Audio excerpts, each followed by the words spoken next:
잘 참석해 주셔서 큰 은혜 받으시기 바랍니다.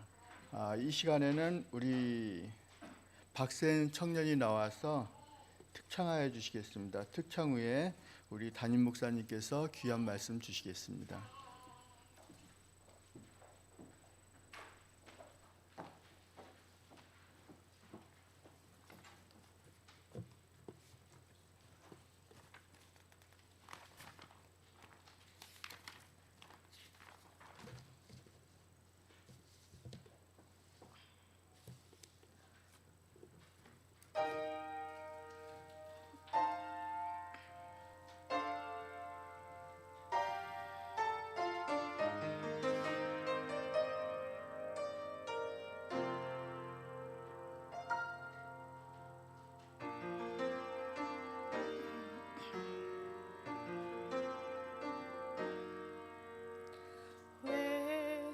십자가를 지셨나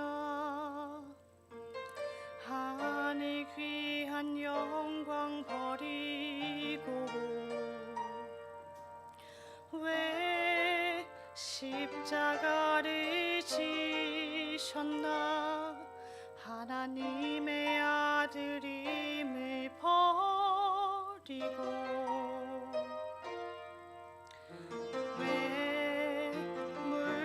피 쏟으셨나 아무 죄 없으신 어린 양 왜 물과 피를 쏟았나 초록 멸시하는 나를 위해 그저 사랑하기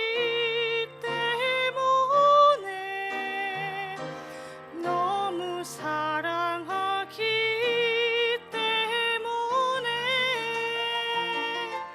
이토록 못난 날 이토록 약한 날 위하여 십자가를 택하셨네.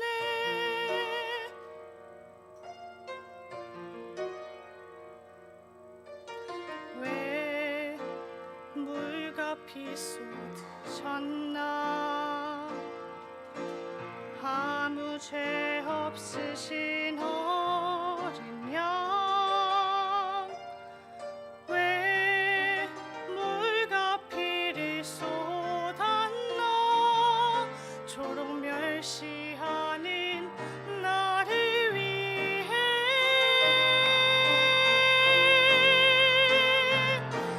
그저 사랑하기 때문에 너무 사랑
안녕하십니까? 예, 우리 새해가 된 지 벌써 또 두 번째 안식일을 맞이하였습니다. 오랫동안 더욱 건강하시기를 바라고요. 특별히 우리 사랑하는 박세현 청년 또 귀한 찬양으로 우리의 마음에 대해서 많은 질문들을 던진 것 같아요. 왜라는 말이 계속 나오지요. 왜 그러셨을까? 왜 그랬을까? 나는 연약한데 그런 나를 위하여 왜? 거기에 대한 답을 우리가 하나님을 믿는 그러한 신앙의 힘으로 보여드려야 되지 않을까 싶습니다. 감사드립니다.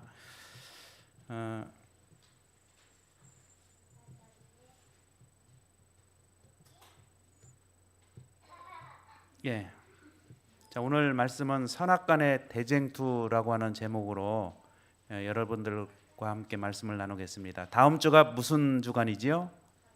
사경회 주간입니다. 근데 우리 강사 목사님께서 사경의 교재를 사용하지 않고 다른 말씀으로 이렇게 준비를 해오셨습니다. 더 좋은 말씀을 준비하신 것 같아요. 제목을 보니까 너무 기대가 되는 말씀들입니다. 그래서 사경의 교재가 뒤쪽에 있습니다. 여기에 오신 분들은 개인당 한 부 교회에서 무료로 선물로 드리는 것입니다. 그래서 책을 교재를 꼭 가져가셔서 매 안식일마다 제가 1강부터 해서 좀 여러분들에게 말씀을 좀 전해드리겠습니다. 그래서 안식일마다 저 사경의 교재를 꼭 지참하시고 좀 미리 읽어주시면 많은 도움이 될 것 같습니다. 오늘은 선악간의 대쟁투라는 말을 여러분 많이 들어보셨죠?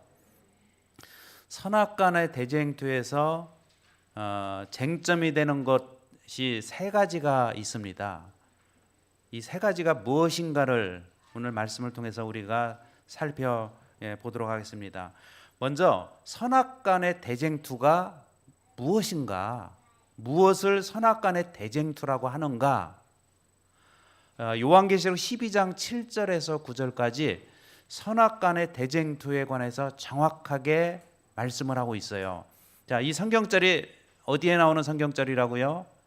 요한계시록 12장에 나오는 성경절입니다. 자, 같이 한번 읽어볼까요? 자, 화면을 보시고 좀 같이 읽어보겠습니다. 시작. 하늘에 전쟁이 있으니 미가엘과 그의 사자들이 용과 더불어 싸울세. 용과 그의 사자들도 싸우나 이기지 못하여 다시 하늘에서 그들이 있을 곳을 얻지 못한지라. 큰 용이 내어 쫓기니 옛뱀 곧 마귀라고도 하고 사단이라고도 하는 온 천하를 꿰는 자라. 땅으로 내어 쫓기니 그의 사자들도 저와 함께 내어 쫓기니라. 제가 몇 가지 질문을 드리겠습니다. 선악간의 대쟁투는 어디에서 시작을 했습니까? 하늘에서 전쟁이 있었다. 땅이 아니라 어디에서요?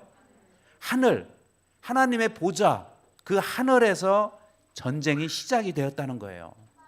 자, 그런데 이 전쟁은 여러분 혼자 할 수 있습니까? 상대방이 있어야 합니까?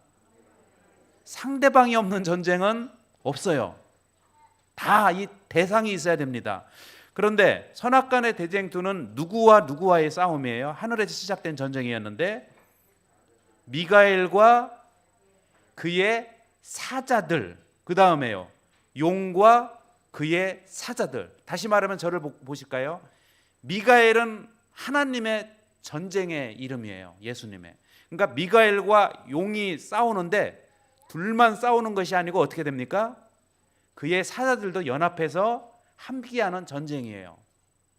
그러면 저와 여러분들도 미가엘 편에 선 그의 사자들이 될 수도 있고 용의 편에 있는 그의 사자들이 될 수도 있다는 거예요. 중간은 있습니까? 없습니까? 여기에 보면 중간은 없어요. 어딘가는 지금 소속이 되어서 싸움을 하고 있다는 거예요. 오늘 우리는 살아가면서 지금도 우리는 어느 편인가에 서서 누군가를 대항해서 싸우고 있다는 거예요. 이게 선악의 대쟁투입니다. 그런데 여러분, 하늘에서 있을 곳을 얻지 못하여 땅으로 내어 쫓겼다. 누가 내어 쫓겼어요? 미가엘과 그의 사자들입니까? 용과 그의 사자들입니까? 용과 그의 사자들이 하늘에서는 있을 곳이 없어서 내어 쫓겨서 땅으로 내려왔다는 거예요. 여러분, 우리가 이제 싸움을 할 때요, 싸움을 할 때서 예를 들어서 권투 선수가 싸움하는 방법이 여러 가지가 있죠. 멀리 떨어져서 싸움이 붙을 수가 있습니까? 없습니까? 권투 선수가 어떻게 여러분 떨어져 가지고 싸움을 할 수가 있습니까? 적어도 싸우려면 어떻게 해야 돼요? 붙어야 되지 않습니까? 그런데 하늘에서는 붙어서 싸웠어요. 그런데 누가요?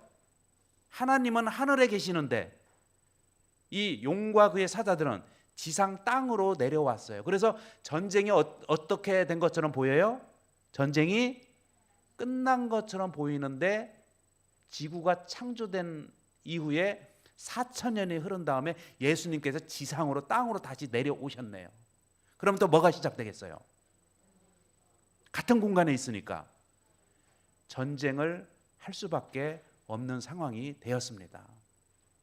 여러분, 그래서 이 전쟁은 계속해서 이제 싸우는 전쟁이라는 것. 그러나 중요한 것은요, 하늘에서 시작된 그 전쟁에서 승리자는 누구라는 거예요? 결국은 이게 상징적인 의미에서 미가엘과 그의 사자들이 이기고 용과 그의 사자들은 땅으로 떨어져요. 그리고 맨 마지막에는 이제 어디로 갈까요? 유황불이라고 하는, 무저갱이라고 하는 그것으로 들어가는 것으로 사단의 생애는, 용의 생애는 마치게 되어 있습니다. 여러분, 우리도 이 지상에서 살아가면서 이 지상에서 살다가 무덤 속에 들어가서 끝날 수도 있고요, 무덤에 들어가는 경우가 있을지라도 우리는 부활해서 하늘로 올라가는 사람들이 있을 수가 있어요. 저와 여러분은 어떤 사람들이 돼야 되겠습니까? 하늘로 올라가야 되지 않겠어요? 그러면 우리의 마음이 어때야 돼요? 마음이 자꾸 내려가야 될까요? 올라가야 될까요? 피곤하니까 손도 떨어뜨리고 자꾸 떨어뜨려요? 피곤하니까 자꾸 내려갑니까? 올라가야 된다, 오늘 말씀을 하고 있는 것입니다. 자, 그래서 이 선악간의 대쟁투의 시작점은 모두 하늘이었어요. 그러나 종착점은 다르다는 거예요. 하늘일 수도 있고 땅일 수도 있다. 여러분, 시작점이 중요합니까? 종착점이 중요합니까? 최후에 어디서 내리느냐가 중요한 거예요. 자, 요한복음 6장 51절에 보면 나는 하늘에서 내려온 살아있는 떡이라고 했어요. 예수님께서는 십자가에 내려오실 때요, 살아있는 떡으로 오셨어요. 어디에서 내려왔어요? 하늘에서 내려온 살아있는 떡. 사단은요, 아까 루스벨은요, 하늘에서 내려왔습니까? 하늘에서 내어 쫓겼습니까? 하늘에서 내어 쫓겼어요. 하늘에서 떨어졌습니다. 그러나 하나님은요, 예수님은 생명의 떡을 가지고 지상으로 내려 오셨어요. 떨어지는 것과 내려가는 것하고는 다릅니다. 자, 요한계시록 14장 15절에 보면 또 다른 천사가 성전에서 나와 땅의 곡식이 다 익어 거둘 때가 되었다. 하늘에서 나온 그 하늘 성전에서 나온 이 다른 천사가 어디로 옵니까? 땅으로 내려와요. 왜 내려옵니까? 아까 그 마귀처럼 내어 쫓긴 겁니까? 아니면 특별한 목적을 가지고 내려옵니까? 그 목적이 뭐라고 돼 있어요? 땅의 곡식이 다 이거 추수하러 온다. 여러분, 그러면 우리는 저와 여러분은 지금 하늘에 살고 있습니까? 땅에 살고 있습니까? 땅에 살고 있어요. 땅에 살면서 우리는 어떻게 살아야 돼요? 여기 보면은 땅의 곡식이 다, 자, 좀 크게 좀 얘기해 보실래요? 땅의 곡식이 다 익어야 돼요. 우리가 땅에서 어떻게 해야 됩니까? 익어 가야 돼요. 익어 가야 돼요. 어디에 놓을 수 있도록? 하늘 창고에 들여질 수 있도록 익어가는 성도가 되어야 합니다. 히브리서 11장 14절에는요, 그들이 이같이 말하는 것은 자기들이 본향 찾는 자임을 나타냅니다. 본향을 찾는다는 건 뭘까요? 여러분, 본향 찾는 자는 아까 하늘이 아닙니까? 그러니까 하늘을 자꾸 쳐다보는 거예요. 이게 본향 찾는 자입니다. 그 창세기 8장 6절에서 12절에 보면은요, 여러분, 이 얘기는 제가 읽지는 않고 좀 설명해 드리겠습니다. 이 방주, 노아의 홍수가 있은 다음에 40일이 지난 다음에 방주에서요, 방주의 문을 노아가 열고 까마귀를 내어놨어요. 까마귀를 내어놨어요. 그런데 여기 봅시다. 7절에 보면은 까마귀를 내놓음에 까마귀가 물이 땅에서 마르기까지 날아 왕래하더라. 이 방주를 떠난 까마귀는 방주로 돌아왔습니까? 안 돌아왔습니까? 여기 보면은 돌아왔어요, 안 돌아왔어요? 돌아오지 않고 땅에서. 그런데 여러분 8절에 보니까 돌아오지 않는 까마귀 때문에 비둘기를 이번에는 내놓습니다.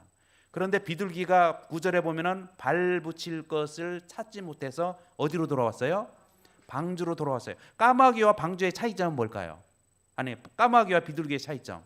까마귀는 방주에서 내어놨는데 발 붙일 것이 없음에도 불구하고 땅에서 왕래하고 방황하고 이랬는데요. 비둘기는요, 발 붙일 곳이 없자 어디로요? 방주로 다시 돌아왔습니다. 그리고 일주일 후에 방주에서 다시 내놨더니 이번에는요, 감람나무 새 잎사귀를 입에 물고 돌아왔습니다. 사명 감당한 겁니까?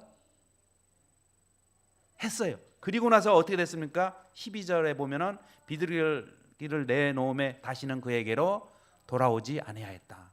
저는 이 말씀을 보면서 내린 결론이 이겁니다. 자, 이거 한번 읽어 보실까요? 자, 까마귀와 비둘기를 생각하면서 읽으면 좋겠어요. 자, 읽어 봅시다. 시작. 선악간의 대쟁투의 시작점은 모두 방주였다. 그러나 종착점은 달랐다. 까마귀처럼 방주로 되돌아오지 않는 땅일 수도 있고, 비둘기처럼 방주로 돌아오고 또 돌아오고, 마치 본향을 찾는 자처럼 입에 감람나무 새 잎을 불고 방주로 되돌아오는 사명을 감당하는 자처럼, 그러다가 결국에는 땅에서 한 줌의 흙으로 되돌아가 부활을 기다리는 본향 찾는 자일 수도 있다라고 하는 것입니다. 여러분, 까마귀나 비둘기나 결론적으로는 어떻게 됐어요, 여러분? 땅이었어요. 땅이었는데 차이점 뭐예요? 예, 이 비둘기는요, 사명 감당을 하고 죽은 거예요. 뭐가 있어요? 그에게 기다리고 있는 것은 본향에서 살 수 있는, 여러분, 그러한 부활의 소망을 상징적으로 말하고 있다, 그렇게 말씀을 드릴 수가 있습니다. 여러분, 나는 까마귀 신앙인입니까? 비둘기 신앙인입니까? 우리는 어떤 신앙인이 되어야 되겠어요? 비둘기 신앙이 되어야 되지 않겠습니까? 무슨 일이 있더라도 다 어디로 자꾸 가야 돼요? 우리의 생명이 다하는 날까지 우리를 내보내 주신 노아 하나님, 그 방주로 계속해서 돌아오고, 여러분, 그러한 역할들을 잘 감당하다가 우리는 예수님이 늦게 오시면 다 죽을 사람들이에요. 그러나 비둘기는요, 조건이 붙어요. 설명이 붙어요. 사명 감당을 하고 죽은 비둘기이다. 여기 그림이 있지 않습니까? 새 잎, 예, 감람나무 잎을 입에 물고 이렇게 들어가는 이 모습이 우리의 모습이 되어야 됩니다. 자, 그래서 오늘 지금까지 제가 말씀드린 것은 이제 선악간의 대쟁투는 하늘에서 시작이 되었고, 결론적으로는 누가 이기게 돼 있어요? 비둘기가 이깁니까? 까마귀가 이깁니까? 미가엘이 이깁니까? 루스벨이 이깁니까? 우리는 어떤 사람들이 돼야 돼요? 비둘기를 닮은, 또 루스벨이 아닌 정말 미가엘과 같은 그 믿음의 길을 걸어가는 그러한 성도로서의 삶을 살아야 됩니다. 자, 이제는 후반부는 선악간의 대쟁투의 세 가지 쟁점, 이게 중요합니다. 이건 적어 놓으셔야 돼요. 사단이 지금 세 가지를 무너뜨리려고 해요. 사단은 세 가지를 무너뜨리고 있습니다, 현재. 자, 여기 그 기본교리 8페이지에 보면은 이렇게 설명이 되어 있어요. 자, 읽어 보실까요? 자, 시작. 하나님의 율법과 하나님의 품성과 우주를 다스리시는 하나님의 주권에 대하여 그리스도와 사단 사이에 벌어지고 있는 대쟁투. 대쟁투는 세 가지 쟁점이 뭐라는 거예요? 하나님의 율법, 그 다음에 두 번째는요, 하나님의 품성, 세 번째는 하나님의 주권. 자, 이제 저 한번 보시겠습니까? 세 가지가 무엇이라고요? 하나님의 율법, 두 번째는요, 하나님의 품성, 세 번째는 하나님의 주권. 이 세 가지를 오늘은 기억하고 가셔야 돼요. 이 세 가지가 우리의 삶에는 지금 어떤 모습으로 드러나고 있는지 봐야 됩니다. 자, 이 세 가지를 간략간략하게 좀 살펴보겠습니다. 자, 첫 번째가 뭐였지? 하나님의 율법을 사단은 공격을 합니다. 부조화 선지자 69페이지에 보면은요, 대쟁투는 최초부터 하나님의 율법에 관한 것이었다. 최초에 뭐에 관한 거예요? 하나님의 율법에 관한 것. 사단이 뭐라고 얘기하냐면은 사단은 율법에 결함이 있다고 얘기했어요. 자, 율법에 뭐가 있다는 거예요? 결함이 있다는 거예요. 흠이 있다는 거예요. 율법에. 그걸 계속해서 지금 여러분, 완벽하면 바뀝니까? 안 바뀝니까? 바뀌어요? 안 바뀌어요? 완벽하면 안 바뀌어요. 자꾸 바뀐다는 건 뭘까요? 불완전하다는 얘기거든요. 여러분, 지금 이 세상에는 안식일을 지키는 사람도 있고 성경에 나와 있는, 예를 들어서 안식일이 아니라 일요일에 교회 가는 사람들이 있습니다. 일요일에 교회 간다는 것은 태초에 제정해 주신 하나님의 그 율법이 완전하다는 얘기예요? 완전하지 못하다는 것을 지금 드러내고 있는 것입니까? 완전한 걸 드러내는 거예요? 불완전하다는 것을 드러내는 거예요? 불완전하다고 느끼기 때문에 바뀐 거예요. 여러분, 그러나 사단은 율법에 결함이 있다, 그래서 바꾸어질 수 있다. 더 좋은 것 율법, 더 좋은 율법, 또 고쳐준 율법. 세상 사람들이 그 길을 따라가고 있다는 것은 엄밀히 봐서는 하나님의 편에 서 있습니까? 사단의 편에 서 있는 겁니까? 왜 사단의 편에 있는 거지요? 여기 뭐라고 돼 있어요? 사단은 율법에 결함이 있다고 얘기하고요. 또 우주는 행복을 위하여 율법을 변경해야 할 필요가 있다. 우리가 만약에 행복하고 우리가 편리하다면은 넉넉히 율법을 어떻게 할 수 있다는 거예요? 바꿀 수 있다는 거예요. 그 정신이 여러분 드러난 게 뭘까요? 지금 일요일 예배 아닙니까? 그래서 율법을 공경함으로 그는 그 율법 제정자의 권위를 뒤집어 엎으려고 하였다. 이 목적을 저와 여러분들이 이해를 해야 됩니다. 하나님의 율법이 없어질까요? 마태복음 24장 35절에 보면 변할까요? 더 좋은 쪽으로 바뀔 수 있을까요? 천지는 없어질지언정 내 말은 없어지지 않는다는 것. 이 말은 뭘까요? 없어지지 않는다는 것, 변하지 않는다는 것은 그 말씀 자체가 완전하고 완벽하다는 것을 지금 드러내고 있는 거예요.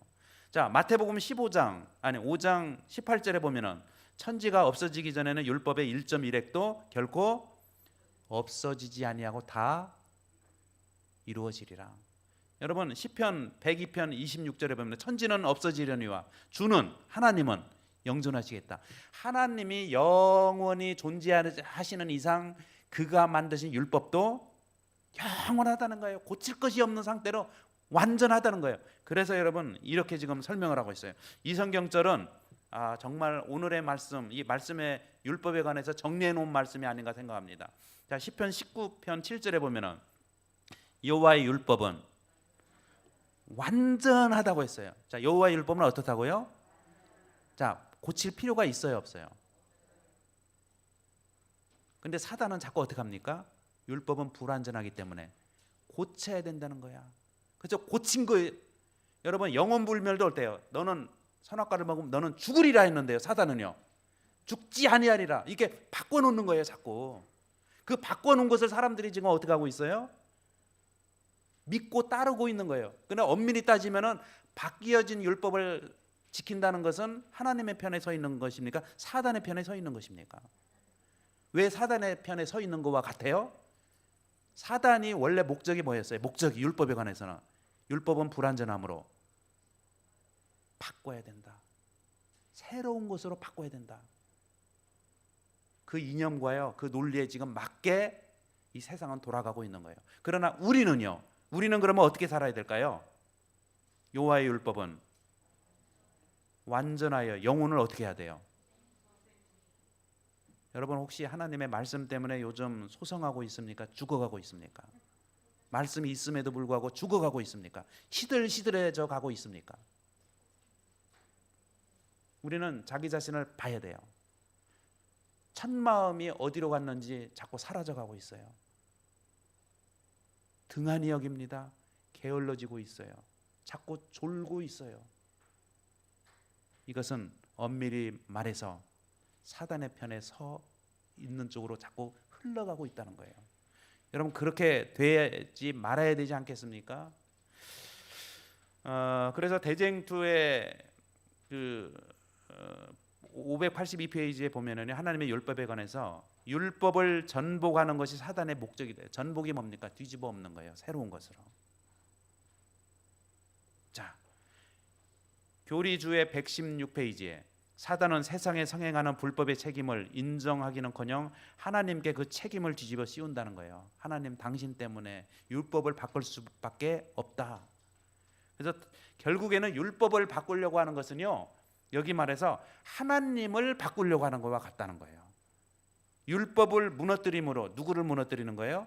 하나님을 무너뜨리는 것. 이것이 사단의 목적이에요. 왜요? 하늘에서 하나님으로부터 영적인 그 선악간의 대쟁도에서 졌거든요. 여러분 싸움에서 지면은 분이 생깁니까? 그래서 요한계시록에 보면은 분하여 내려갔다고 했어요. 하늘에서 지상으로 내어 쫓길 때 그냥 평안한 마음으로 내려온 게 아니고요. 내어 쫓긴 게 아니고 분해서 어떻게 하면은 정말 저 율법을 고쳐서 하나님을 무너뜨릴까? 여러분 그러니 율법 1.1획이라도 바뀌어져 가는 것이 큰 일입니까? 작은 일입니까? 사소한 일입니까? 중요한 일입니까? 정말 이것을 우리는 분명히 깨달아 알아야 됩니다. 여기 다산 정약용이 이런 말을 했어요. 저는 이 말씀이 좋은 것 같아요. 자, 한번 읽어볼까요? 자, 시작. 배추는 성질이 오줌을 좋아하고 마늘은 닭똥을 즐긴다. 벼는 물을 좋아하나 기장은 마른 땅을 기뻐한다. 무릇 자기가 좋아하는 것을 얻으면 싹이 트고 우거져서 번성하여 곱다.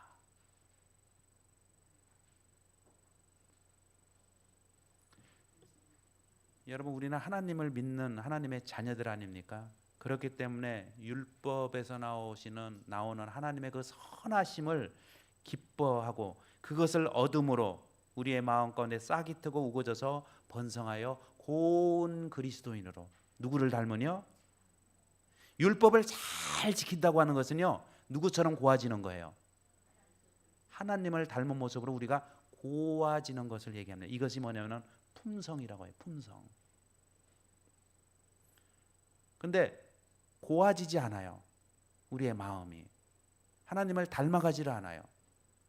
그러면 여러분 진짜 우리의 마음 가운데 좋아하는 것이 따로 있을 수도 있습니다.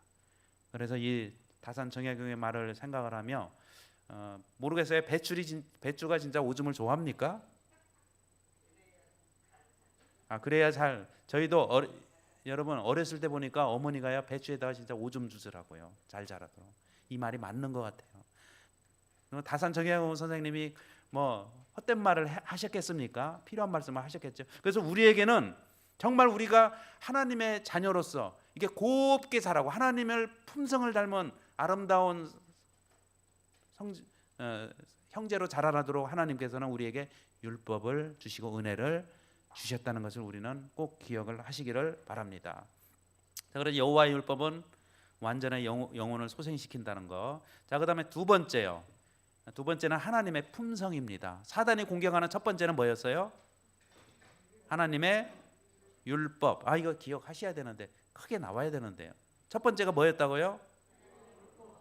하나님의 율법하면 지금 제가 말씀드린 거 생각이 나겠어요? 안 나겠습니까?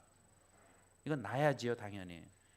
그다음에 두 번째는 무엇을 공격을 해요? 하나님의 품성을 공격을 해요. 여기 각시대 대쟁투의 10페이지에 보면은 사단은 하나님의 품성을 그릇되게 나타내요. 사람들에게 창조주에 대한 그릇된 관념을 가지게 한다는 거예요. 하나님이 원래 모습이 있지 않습니까? 근데 그 원래 모습을 자꾸 왜곡시켜 놓는 것이 사단이 하는 일이라는 거예요. 여기 이런 말씀이 있어요. 대쟁투 569페이지에 동시에 읽어보겠습니다. 시작. 동시에 그는 사람들이 하나님께 대하여 그릇된 관념을 갖게 하므로 하나님을 사랑하기보다 그분을 싫어하고 두려워하게 만든다. 하나님을 어떤 분으로요? 두려우신 분으로. 왜냐하면은 그래서 여러분 제가 지금부터 한번 얘기 들어볼 테니까요. 이게 두려운지 안 두려운지 한번 봅시다. 잘못한 한 사람을 죽이는데요. 하늘에서 유황불이 내려와서 영원히 꺼지지 않는 그 불에 의해서 영원히 타. 그리고 죽지는 않아요. 고통이 아주 평생이 아니라 영원한 생애 동안에 그 고통에 시달리고 죽지를 않아요. 아픈데. 자, 이런 모습을 생각하면 여러분 기뻐집니까? 슬퍼집니까? 이게 복음 같아요? 복음이 아닌 것 같아요. 아니, 생각해 보세요. 우리가 60년, 70년, 80년, 100년 살았는데 그때 그거 하나 잘못했다고 해서 하나님이 그냥 평생이 아니고 어떻게 해요? 그 세월 동안에 하나님께서 만약에 불로 심판해서 꺼지지 않는 불로 태워버린다면, 지금 그런데 여러분 우리가 아닌 타 종교에서는 그렇게 믿는 종교들이 많다는 거예요. 그래서 하나님을 어떤 하나님으로요? 사랑의 하나님으로 바라보기 하기보다는 이게 두렵고, 그래서 무슨 말이 나와요? 여러분, 예수 천국, 불신 지옥, 이 얘기 들으면 믿고 싶어요? 믿음이 그냥 뚝 떨어집니까?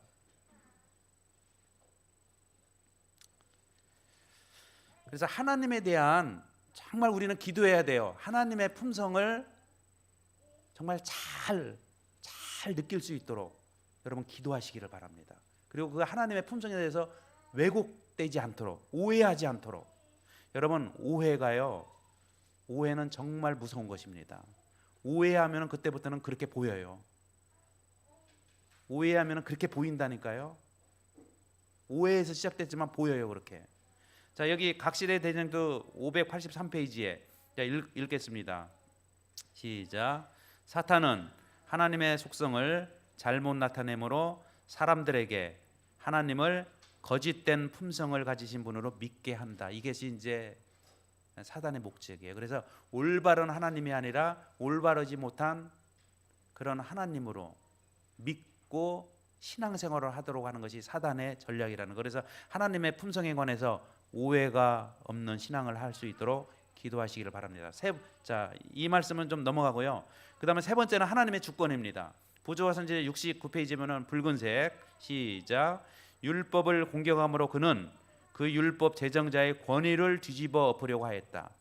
여러분, 결국은 사단의 목적은요, 율법이나 아니면은 기타 여러 가지를 통해서 하나님을 무너뜨리는 것이, 하나님의 권위를 무너뜨리는 것, 하나님의 인도하심을 무너뜨리는 것이 사단의 목적이에요. 여기 오늘 이렇게 얘기하고 있어요. 히브리서 3장 4절에 보면은 집마다 지은 이가 있으니 만물을 지으신 이는 하나님이시니라. 자, 지으신 이는 누구예요? 만물을 지으신 이는 하나님이다. 이렇게 얘기를 하고 있어요. 히브리서 3장 4절에 보면은. 자, 에베소서 2장 10절. 우리는 그가 만드신 바라. 하나님으로부터 이렇게 만들어진 백성이라는 거예요.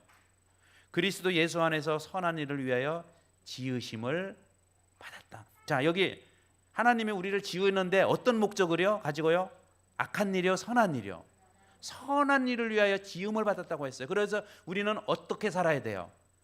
선한 목적을 가지고 선한 모습으로 살아야 됩니다. 이게 하나님의 목적을 이루는 거예요. 그 다음에 베드로전서 2장 9절에 보면은 그의 소유가 된 백성이네요. 우리는 누구에게 소속되뇨? 하나님께 소속되었다. 그가 만들었다는 말을 지금 성경에서는 계속해서 말씀을 하고 있는 거예요. 그래서 우리는 누구에게 속한 사람이 돼야 돼요? 자, 저 한번 봅시다. 여러분, 이만한 원이 있고 이만한 원이 있어요. 누가 누구에게 포함이 됩니까? 이만한 원하고 이만한 원이면 이 작은 원이요, 큰 원에 포함이 되지 않습니까? 우리는 하나님의 만드신 바이기 때문에 그에게 속한 반, 그에게 소유된 백성이기 때문에 우리는요, 큰 원이신 하나님 안에서 작은 원으로 살아갈 때 안전하고 보호함을 받습니다. 그 큰 원에서 이렇게 나가면 어떻게 돼요? 여러분, 나가면은 우리가 죄인이고요. 어떻게 여러분 거친 세파에서 더 나아가서 사단의 그 미혹으로부터 우리가 이겨낼 수 있겠습니까? 우리는 그래서 그의 소유라는 것을 꼭 기억하시기를 바랍니다. 로마서 9장 20절에 보면은 지음을 받은 물건이 지은 자에게 어찌 나를 이같이 만들었느냐 말하겠느냐. 여러분 도자기가 말하는 거 보셨어요? 나 왜 이렇게 만들었냐고. 근데 사람은 가끔씩 뭐라고 합니까? 나를 왜 아빠 이렇게 태어나게 해가지고. 잘못은 누가 저질러 놓고요? 자기가 저질러 놓고 누구를 탓해요? 부모를 탓하는 경우도 있다는 거예요. 그래서 지음을 받은 사람은 이게 하나님에게 나를 왜 이렇게 만들었냐 이렇게 할 권한이 없다는 거예요. 우리는 최선을 다해서 선한 목적으로 선하게 지음을 받았다는 것을 기억하시면서 선한 목적으로 가지고 살아야 되겠습니다. 여러분 여기 하나님의 주권, 창조주와 만드시니 하나님 한 분이에요. 한 분. 피조물과 만들어진 이는요 하나님 외에는 다 피조물과 만들어진 입니다. 그런데 전쟁은 누구와 누구와의 싸움이에요? 하늘에서의 전쟁은 아까 미가엘과 루스벨인데 미가엘은요 창조주, 루스벨은요 피조물. 여러분 이게 싸움이 되겠습니까? 어떻게 여러분 피조물이 하나님에게 창조주에게 만드신 이에게 그 권위 자체가 다르다는 거예요. 그래서 우리는 여러분 하나님께 대들거나 하나님 앞에서 노여하거나 또 하나님 앞에서 악한 모습으로 살아가는 것이 아니라 선하게 지은 그 목적을 이루며 여러분 살아가시기를 간절히 바랍니다. 그렇게 살아야 됩니다. 자 이제 마지막으로 좀 3컷만 읽고 마치겠습니다. 선악간의 대쟁투에서 사단의 주장이 거짓됨이 드러날 때 사단은 패하고 그리스도는 승리하게 됩니다. 자 사단의 거짓된 주장 첫 번째는 뭘까요? 읽어보겠습니다. 자 시작. 하나님의 율법은 완전치 않은 결함이 있는 율법이다. 피조물들의 행복을 위해서는 그것이 변경되거나 폐지되어야 한다. 이게 사단의 거짓된 주장이었어요. 그러나 아까 반박을 했지 하나님은 하나님의 율법은 완전하다, 온전하다, 영혼을 소생시킨다. 자, 두 번째 거짓된 주장 읽겠습니다. 하나님은 시작 밑에 시작. 하나님은 사랑의 하나님이 아닌 전제적 통치를 하는 군주시다. 그분은 피조물을 행복이 아닌 자신의 영광만을 추구하시는 분이다. 그런데 여러분 하나님은 아까 우리의 행복을 위해서 우리를 위하여 십자가에 돌아가지 않았습니까? 누구를 위해서요? 여러분 예수님께서 십자가에 돌아가실 때 자기 자신을 위해서 돌아가셨습니까? 내가 이거 견뎌야지, 내가 이런 하나님이라는 것을 내가 세상에 보여주리라, 이런 마음으로 십자가에서 참으셨을까요? 내가 참아야지 누가 구원을 받아요? 저 죄인이 구원을 받는다는 우리를 위한 것만 생각하며 십자가에서 그 고통과 고난을 참아내셨다는 거예요. 우리를 위하여. 창조주의 머릿속에는 오직 누구만이 들어있어요? 연약한 피조물만이 들어있다는 거. 여러분 그 하나님의 품성을 우리는 오해하지 말아야 됩니다. 오늘도 하나님은 우리를 위해서 살아가시는 분이십니다. 그 다음에 세 번째, 사단의 거짓의 주장 세 번째는 뭘까요? 읽겠습니다. 시작. 하나님은 사랑의 하나님이 아니시고 그분의 율법은 피조물들의 행복을 위해 제정된 것이 아니므로 우주에 대한 그분의 통치는 피조물들에게 불행을 안겨줄 수밖에 없다. 하나님 믿으면 불행해진다는 거예요. 여러분 내가 이렇게 기도했는데도 왜 이런 일, 이렇게 하지 말라는 거예요. 기도했기 때문에 그만한 거고요. 기도했기 때문에 하나님이 해결해 주실 거예요. 여러분 이 사실을 믿으시기를 바랍니다. 자 이제 오늘 마지막으로 선악간의 대쟁투에서 어느 편에 서서 승리자가 될 것인가? 여러분 우리가 하나님 편에 서야 되지 않겠습니까? 대쟁투에서 꼭 하나님 편에 서서 승리하시는 저와 여러분이 되시기를 바라며 말씀을 마치겠습니다. 자 561장 우리 일어나서 부르시고 제가 기도하고 마치겠습니다. 561장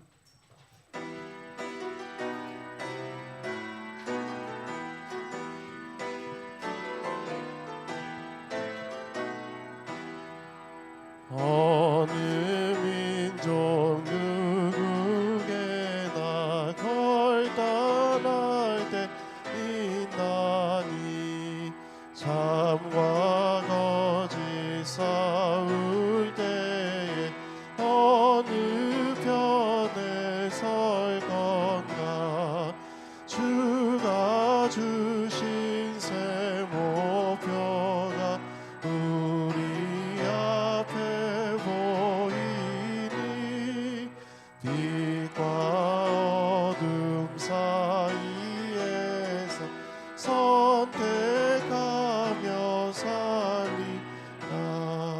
순교자의 빛을 따라 주의 뒤를 쫓아서 십자가를 등에 지고 한방향에 나가 새 시대는 새 사명을 우리에게 주나니 진리 따라 사는 자 항상 전진하리 악이 비록 성하여도 진리 더욱 강하다 진리 따라 살아갈 때 어려움도 당하리 우리 가는 그 앞길에 어두운 장막 덮쳐도 하나님이 함께 계셔 항상 지켜주시리. 아버지 하나님, 이 시간에 마음속으로 굳게 결심합니다. 선의 편에 서기로 작정합니다. 저희들 하나님 편에서 승리할 수 있도록 도와주시옵소서. 예수님의 이름으로 간절히 기도드립니다. 아멘.